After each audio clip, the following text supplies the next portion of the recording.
So very good afternoon to you students. Now we come to clairaut's equation, an equation which can be expressed in the form y is equal to px plus fp. Such an equation is known as clairaut's equation, and how to solve it? First you have to differentiate 1 with respect to x. We get dy dx is equal to p plus x dp dx plus f prime p into dp dx, or you can write p is equal to p plus x plus f prime p into dp dx, where p is equal to dy dx. So this and this can be cancelled, so this implies that x plus f prime p into dp dx is equal to 0, which implies that either of this is equal to 0, implies that dp dx equal to 0, or x plus f prime p is equal to 0. So name this as equation 2. Now from dp dx equal to 0, integrated, you will get p is equal to c. Substituting the value of p equal to c in equation 1, therefore 1 reduces to, or 1 becomes y is equal to cx plus f of c, and this equation is called the complete solution or general solution of clairaut's equation. Now the p eliminant from 1 and 2 will give you the singular solution. So y x plus f prime p, that is called 0, equation 2, and from 1 the p eliminate p between 1 and 2 to obtain a singular solution. So it will be clear to you while solving problems. So I hope it is clear to you what is a clairaut's equation. Clairaut's equation, any equation which can be expressed in this form. First you differentiate respect to x, the equation reduced to this form where dp dx equals 0 implies p is equal to c. Substituted in 1, you will get y is equal to cx plus fc, which gives you a complete or general solution. And the p eliminant, or eliminate p between 1 and 2 to obtain the singular solution. So let us see in the following problems. Solve this one. Y minus px into p minus 1 is equal to p. So first of all, let us express this in this form, that is y is equal to px plus c. So this implies that y minus px is equal to p divided by p minus 1, or you can bring this to this side. You have y is equal to px plus p divided by p minus 1. Now name this as equation 1. Differentiating 1 with respect to x, what we get is, this is already in clairaut's form, equation 1. So you differentiate it, you will get y dy dx gives you p only. So p plus x dp dx. And this one, you use this quotient rule of differentiation. So 1 into p minus 1 minus p into dp dx. Okay, here it will be common, 1 into dp dx.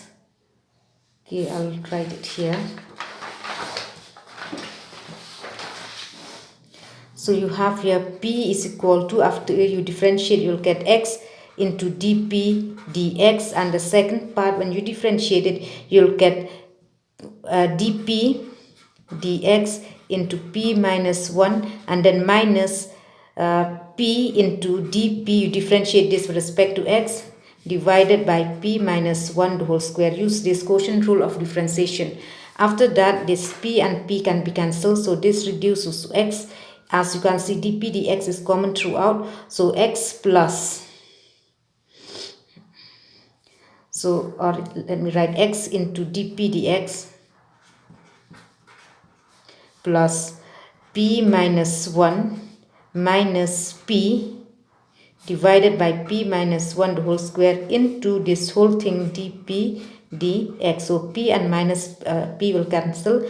So this implies that x into dp dx minus dp 1 by p minus 1 the whole square from here dx is equal to 0, or you can write x minus 1 by p minus 1 the whole square into dp dx is equal to 0.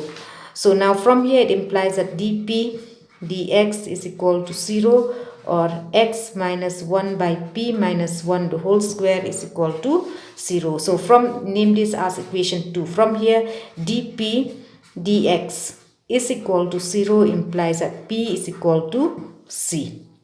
Substituting value of p equals c in the original equation, that is in equation 1, we get y is equal to cx plus c divided by c minus 1 by putting p equal to c in 1. To obtain the complete solution, this is called the complete or general solution.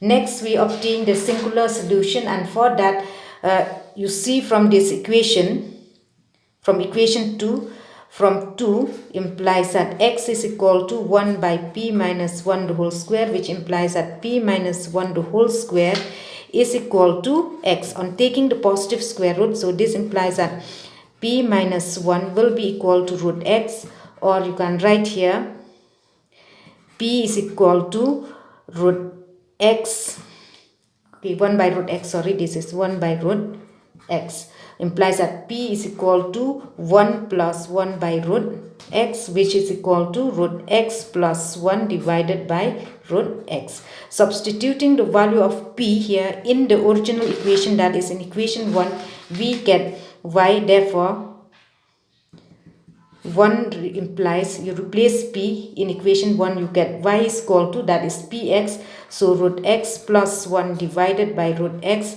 into x plus root x plus 1 divided by root x into root x plus 1 divided by root x minus 1.